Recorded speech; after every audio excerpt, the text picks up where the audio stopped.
So we are on page 128 to 129. I think we missed Wednesday class. There was some urgent work, and we will commence from where we had left off last time. We had read the 7th verse, 128, 129, Svetasvatara Upanishad. They become immortal by knowing that God, who is higher than that, who is superior to Hiranyagarbha, who is great, who is hidden in all beings according to their forms, and who is the one all-encompassing entity of the universe. Now, after a couple of verses that showed that entity as a personalized person, that's like Shiva, a Rudra, as they say, then the sage takes us up. He keeps on saying, they become immortal by knowing that God. Even in the first verse of the 3rd chapter is talking about Amritaste Bhavanti. They become immortal. We'll come down to this immortality a little later. They become immortal by knowing that God, who is higher than that, higher than what? That Rudra we are talking about, the personalized person, and who is superior to Hiranyagarbha. Now, Hiranyagarbha, what is Hiranyagarbha? Hiranyagarbha, you can say, is called golden wombed. It's called Hiranyagarbha. It is there, from that Hiranyagarbha, all beings emerge. So that's why he's saying, the Rishi says that he is higher than even the creator God, or higher than the manifested world with its soul. So what's that? It's beyond name and beyond form. Uh,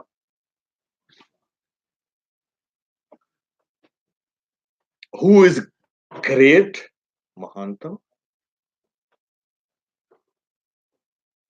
Who is hidden in all beings according to their forms. Yeah, he is hidden in all beings. Yeah. It's like, in many of the Upanishads, we hear about how, like, fire or even air, when it mm, enters into a particular, suppose there's a kind of a forest fire, that whole tree and the trunk is, you know, burning. The fire takes the form of that trunk of the tree, and when the fire is burning, the fire takes the form of it. It is without form, and yet it has form. It will take the form of these chairs and tables and this walls, and then so it's like that.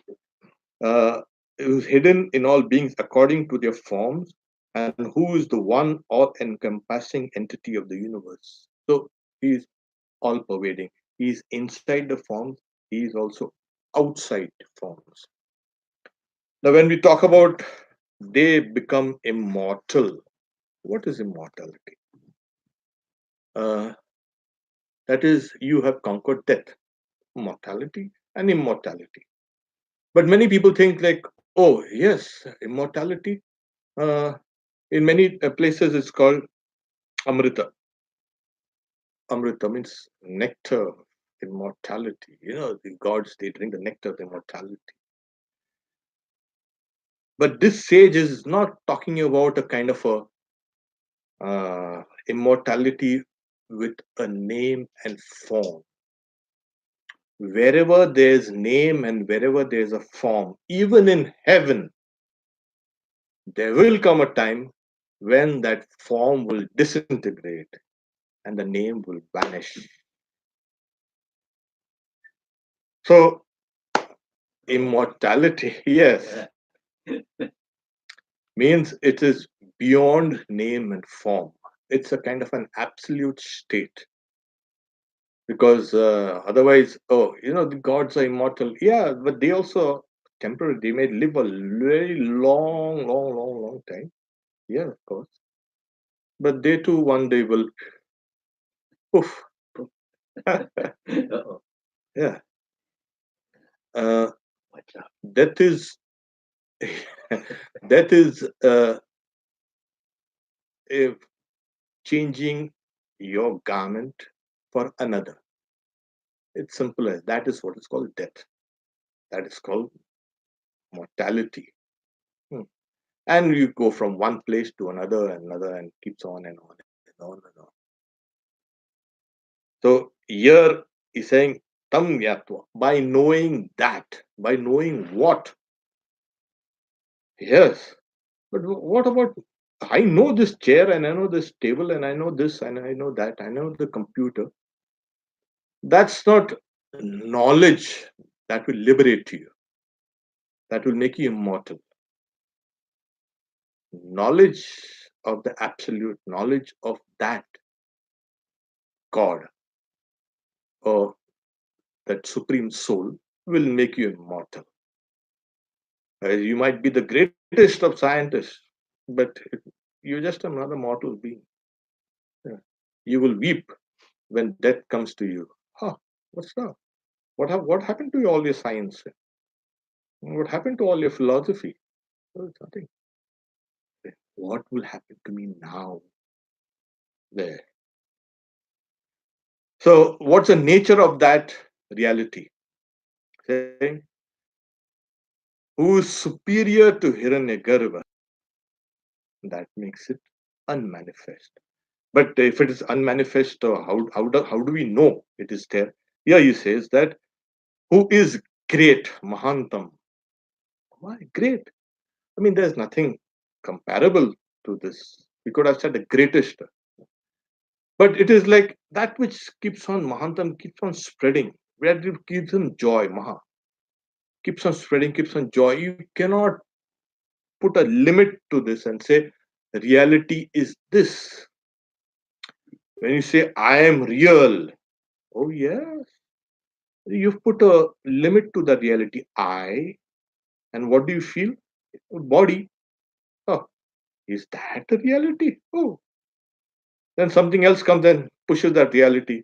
Maybe sleep comes or swoon comes, and then what happened to that reality of yours?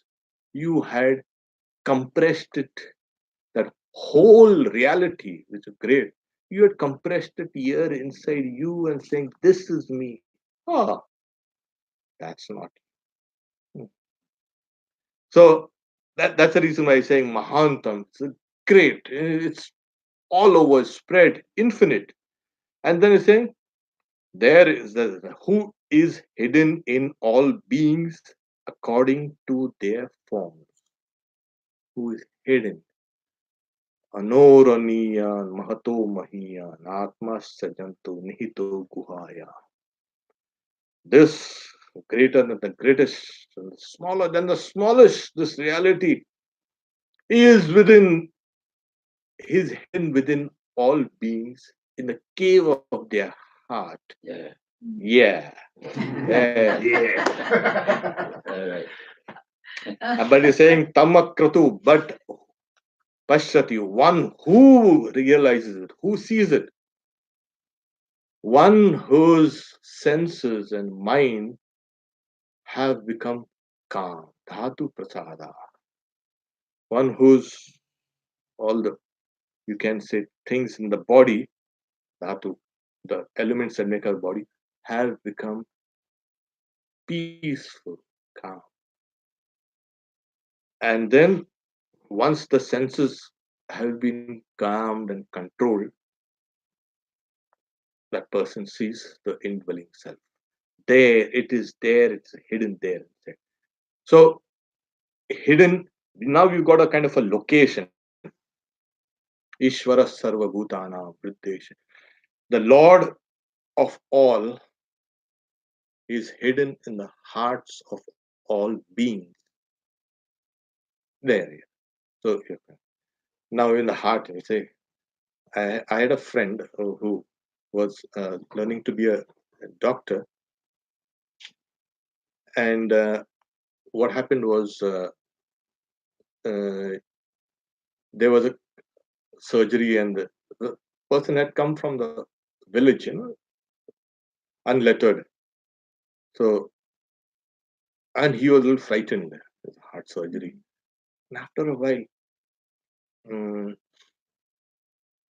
they wheeled him in the, can say, operating theater, and kind of open heart surgery in the old days, and he he survived that. He was wheeled back in the ward, and then uh, my friend goes and says, he looks, how are you feeling? Uh, yeah, there is pain, but can I ask you a question? Saying, yes. When you open my chest and cut open my heart or whatever, all that, did you see that Atman inside? So my friend, oh no, no, that's it. Oh, we know science. There's Atman, there's no Atman in all. And that person became quiet and depressed. You didn't see that Atman inside? So, but then it's in the heart, they said. Yes, but I never saw anything in the heart. As simple as that. There's no Atman. And he was not a very kind of spiritual or a religious person. He had studied a little about his Atman and Paramatman and all these things. So. And that person's vital signs, his pressure was shooting up, blood sugar is shooting up, heart is palpitating, and doctors all came. It's kind of an emergency. Then what happened? What happened? Hey, there is no Atman in the heart. My friend realized there's something kind of all his life he heard about that Atman residing in the heart. And suddenly somebody comes and tells him there's no Atman in the heart. And it was the kind of shocking news. All his life he based his beliefs and based his practices on that. All the religious practices. Then my friend say, no, no, you see, it is not the physical heart that the Atman resides. It's in that subtle heart. It has nothing to do with your physical heart. That's the very core of your being. That is right down there beyond all your bodies. Then the person felt relieved. And then he found, the doctors and all found that the vital signs are now coming to normalcy. A kind of a shock treatment he got, and suddenly, oh, it's a great relief. Thank God. So when you talk about, yeah, it's in the heart of all beings. Where is hidden in all way? Yes, you can see that by a purified intellect, by a purified mind. When the mind becomes luminous, turns back on itself and sees that indwelling self. Yeah. So it's just that paranchikani. We are just externalized. At times when something happens, we turn around and there. Oh, it was hidden here all the time. See, now I know the place. Um, So it's in the subtle body, the subtle heart. It is. It's even beyond the subtle body. It's beyond the causal body also. Uh, what happens is it's covered. You have this body, gross body, and within that is a subtle body, which is composed of the mind, the intellect, the ego, the memory, then the vital forces, all the vital forces, then the sensory organs, all these things. It's a huge collection out there. The body, the subtle body, takes more or less a form of this body. It's subtle. And then hidden inside that is a causal body. That's a body when you experience in deep sleep. Go down there. You merge in that and you emerge out of it to the dream state, and then you emerge out into the waking state. You merge and emerge inside. So it is there hidden in all this kind of huge collection of things. Because when you go to the next body, you've got to take what you have. And this subtle body and causal body do not perish with with the death of the body. Keeps on traveling from place to place to place to place to place. And that is how we know that it is reincarnations. So here it is. And who is the one all encompassing entity of the universe? There's only one. And that entity, that reality encompasses everything, suffuses everything, everything from the lowest to the highest. And we should not limit this kind of uh, our reality to only what we see. There are many dimensions which we are not aware of. We don't see. Even physically, we do not see many things. We need a kind of an instrument, either a telescope or a microscope or something like that too. So you can see the extent of this reality. It's like we are like bobbing down in that waters of the reality, up and down, up and down. There, cannot you cannot get out of this reality. You can't. That's the reason why you're saying, "Oh, I'm real." Well, you are real. That's because of that reality is encompassing you, suffusing you, it's within you, outside you. So, what is real? Yes, this is real, and that is real. Everything is real because we are that reality. Not that through error we have mistakenly compressed that reality only to me and mine. But it's huge. Once you know it, then you become immortal. Because the soul has no form. The moment you say the soul has a form, then you bring it within time, space, and causation. You make it subject to things which is called Maya or the forces of nature. So the moment you have a body, it rises, grows, then at one point of time, it transforms itself. There's actually no death, it's a kind of a transformation. You move to another place, pick up kind of it's like a tornado lifting up debris from one place, lifting it, going to another place, dropping it there, going further, lifting up something, another house, another tree. Okay. And once it is spent, everything is over. The subtle body dissipates along with the causal body. There. So what happens then? Then the soul understands, oh, I am beyond time and beyond space and beyond name and beyond form. I'm infinite. The reality which I had given to my body was a kind of a mistake, kind of an error. I am the whole. So that's the reason I'll read it again once more. They, those who realize that reality become immortal and become immortal. How?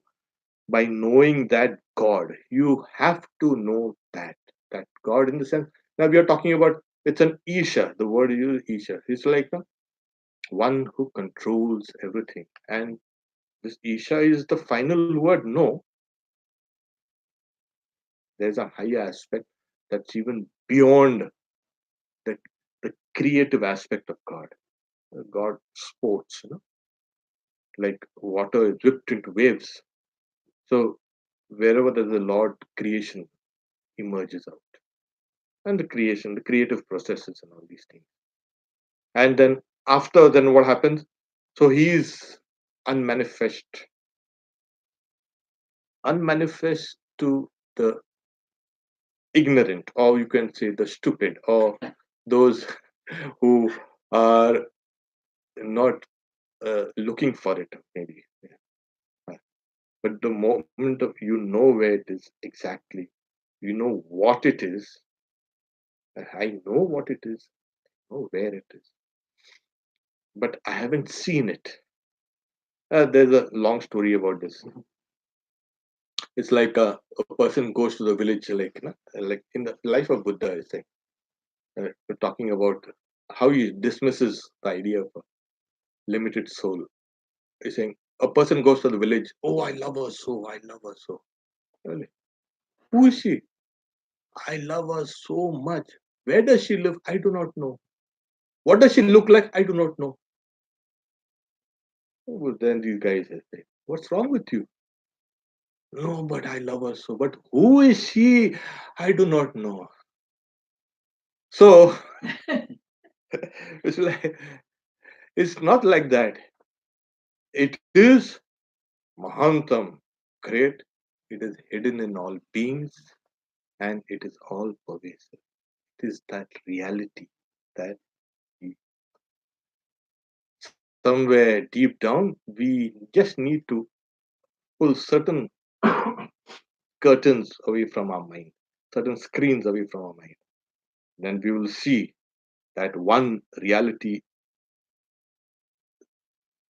is that universe and even beyond the universe. So this is what it is. Sarvabhuteshu means like in all beings, yes, in all beings. Simple as that. In the gods, yes. In the bigger gods, yes. In the angels, the devils, yes. Why not? Everything. If you think you there are the angels and devils, and yes. And what about the lower beings? Yes.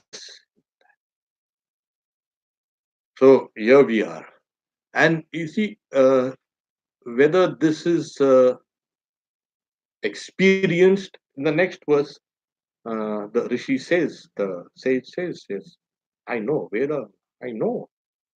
And you see, in the life of Sri Ramakrishna and Holy Mother, we find these things spoken about in a kind of a very simple language.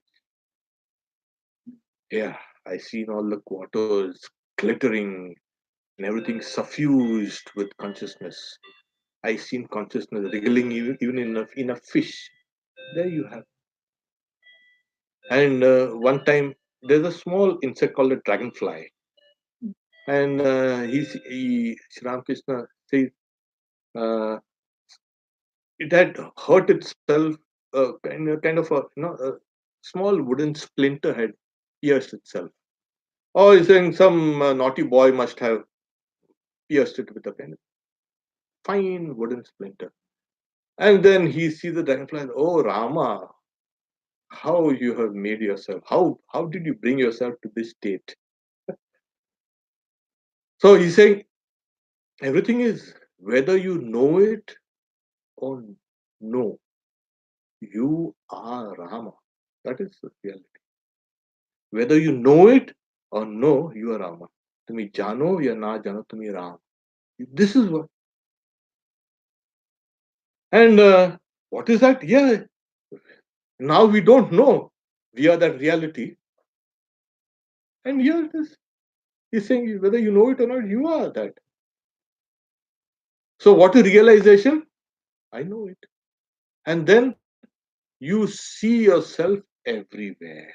That reality, not yourself or myself or that this self or that self, that reality interpenetrating everything.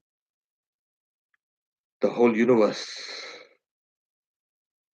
Now, with a view to making firm the idea already expressed, uh, it's a preamble to the eighth verse.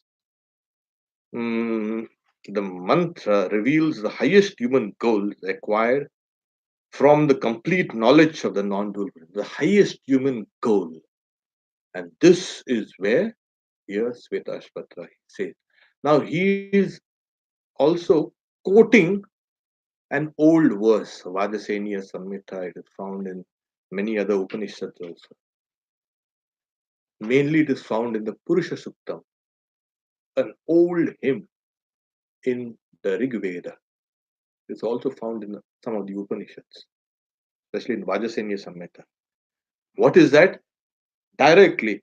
Vedahametam Purusham Mahantam Aditya Varnam Tamasap Parastat Tameva Viditva Atimrityumeti Nanya Pantya Vidyate Ayanaya. Yeah. It's a tremendous experience. I know Veda Aham. I know. What does the person? This great person, Purusha. Actually, it's translated as Purusha, that which fills everything, who is resplendent like the sun and is beyond darkness. This is the reality. By knowing Him alone, one transcends death. There is no other path to go by. We're talking about immortality and reality. And this. What is that? This is the experience that will release you from everything. That's the highest reality that's possible in a human body. Yeah, I said a human body. I don't know if they say Swami Vivekananda saying the gods have to come down and take a human body to get this kind of realization. Yeah, so many of the gods, oh, that's why they get so a little jealous of. Oh, this guy's got a human body. Huh? Hmm. So we are in the state. The human body is a perfect vehicle to experience this. Veda aham. Veda is, that's why it's in knowledge. As the ancient scriptures of the ancient Aryans are called the Vedas. Vedas means with, to know. I know. There's no, you can say, doubt. There's no dispute. There's no hesitation. I know what this great person, Purusha, great person, Veda aham etam. This great reality. So it is an old, it comes from the I can say, dhatu, that is the root, that which fills everything. Purusha has got a lot of meanings. Later on, it was taken to mean soul in the Sankhya and the Yoga systems of philosophy. And Vedanta, they stick to that. Purusha is that all pervading person, the cosmic man or the cosmic person. So I know that great person. Now, the sage explains what that cosmic reality looks like. Resplendent like the sun and is beyond darkness. Obviously, uh, it has to be beyond darkness. This is the kind of a illustration that's given. There is a uh, here we have this. The sun is kind of self-luminous. The moon is not self-luminous. It depends on the light of the sun. So it's talking about self-luminosity. Darkness, darkness in the sense there are no shadows. There is no ignorance there or non-knowledge. So this person, this great reality, shining, bright, self-luminous. This is that experience of cosmic proportions. See, until unless you don't emerge out of your limited individuality and think in cosmic terms, you cannot experience that cosmic person. Simple as that. So this is the I know this great reality who is resplendent like the sun and is beyond darkness. By knowing that alone, one transcends. Only that alone. So this is the final stage of liberation, moksha, absolute liberation. There is no other path to go by. This is a kind of a throwing a kind of a challenge. You want to go that way? There's no. You want to go that way? No, that's this is the way. What is the way? By knowing that reality. Now, suppose I go, I don't want to know that. Yeah, you don't want to know that. But there is something within you that impels you to try to know this. We've been searching for this reality the moment we were conscious. And, you know, it's like often give the example of that Pied Piper of Hamelin, last time. Hamelin was an old village in Germany, the Pied Piper. And yeah, he takes away all the children and hides them, and then he brings them back. So the idea is, what is this person? That the person that's the reality that we, by knowing that alone, not anything else. So we are trying to understand this world through our senses, through our mind, through our creativity, through hundreds of things, through our cognition, and we don't find that reality. When you know it through the soul, you know the soul as infinite, and that infinite reality opens itself up to you. It's a huge, it's a massive. So this is an experience. That's the reason why philosophy came much later. In the Upanishads, the other day somebody was telling me, say, we must learn how to study also. We must learn to ask. This is not found in Indian philosophy, in the Upanishads. I said, don't be silly. That's not philosophy. That's an experience. All these are experiences. Philosophy came later. All the philosophers, oh, how now let's structure this experience so that others too can understand what this experience is about, and also the aspirants can slowly wind the way up towards. It's always like at the core of every religion also. I've seen God. Christ also said, I have seen God. Buddha also said, I have experienced nirvana. Everywhere there is an original experience. And when that person who experiences wants to express that experience, he'll have to, or she will have to get it down through language. And when a person tries to express that experience through language, that person has to use available means, ideas, concepts, the very tools. Language is the tool. So that person is saying, oh, it's like resplendent like the sun and beyond all darkness. Oh, yeah. Is he talking about the sun? No, like the sun. It gives you an idea. It's trying to express that inexpressible.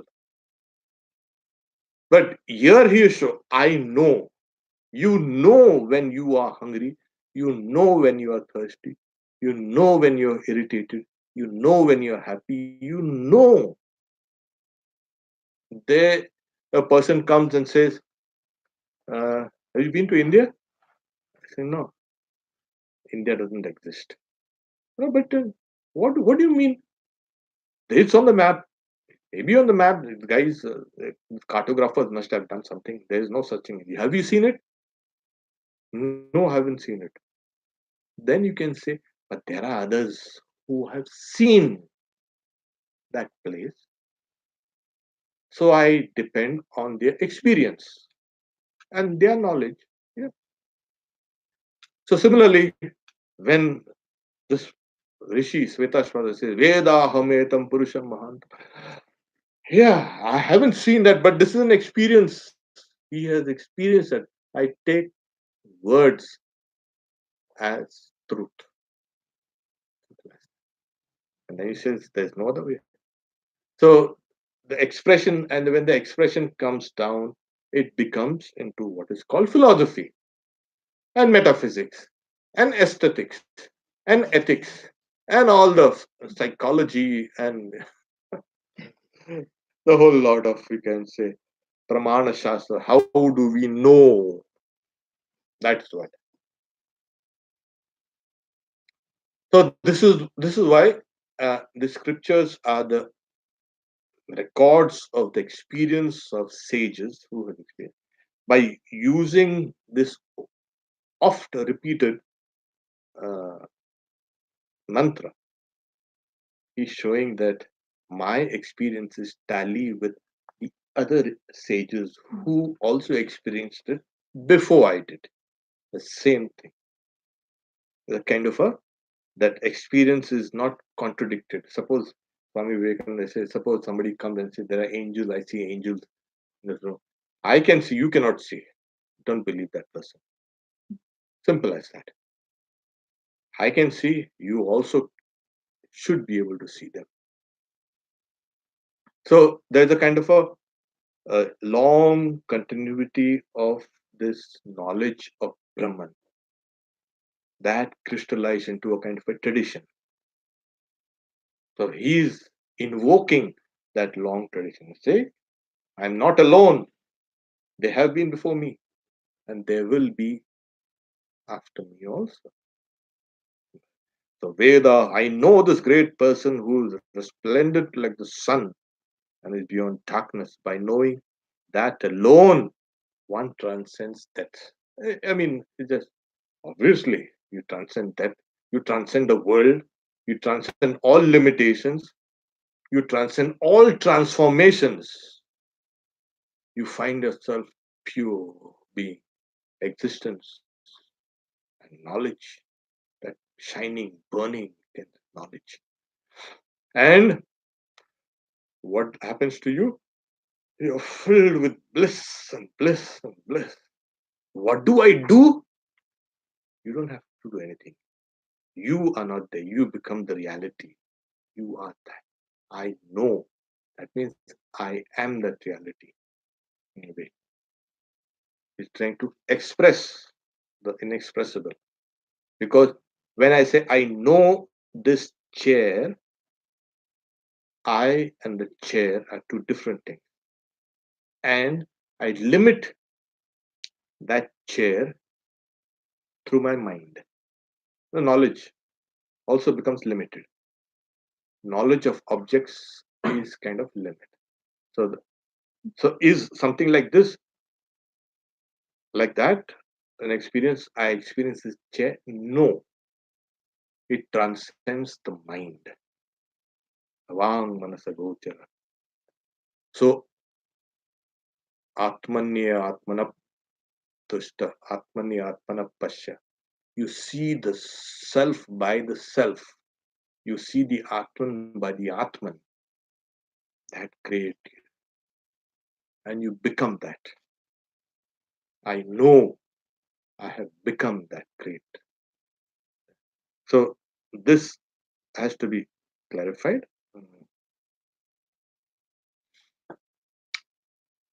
We can just, this is another expression of his experience, the sage's experience.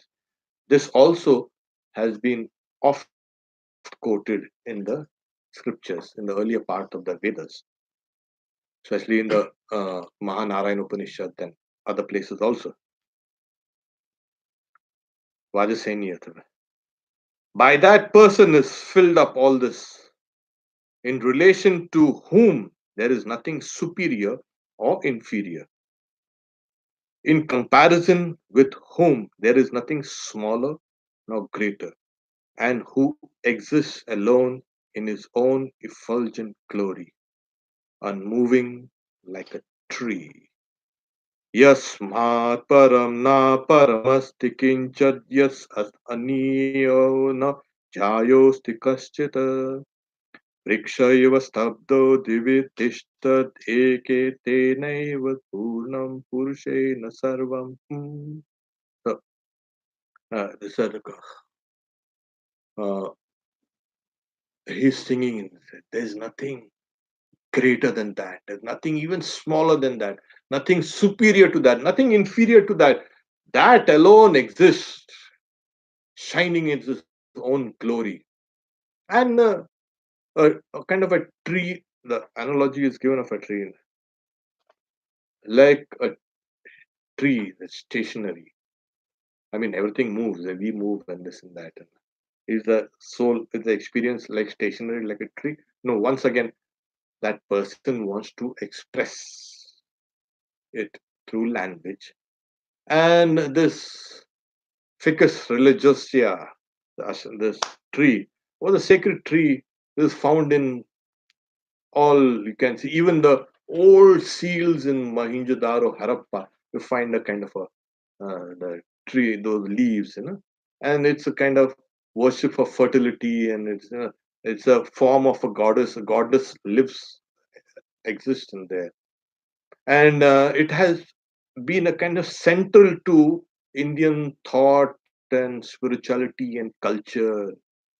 You go to bathe in the river, and then you bring a little water and you pour it down at the roots of the tree, and you always find some kind of some deity or Shivalinga or something like that. You pour it there.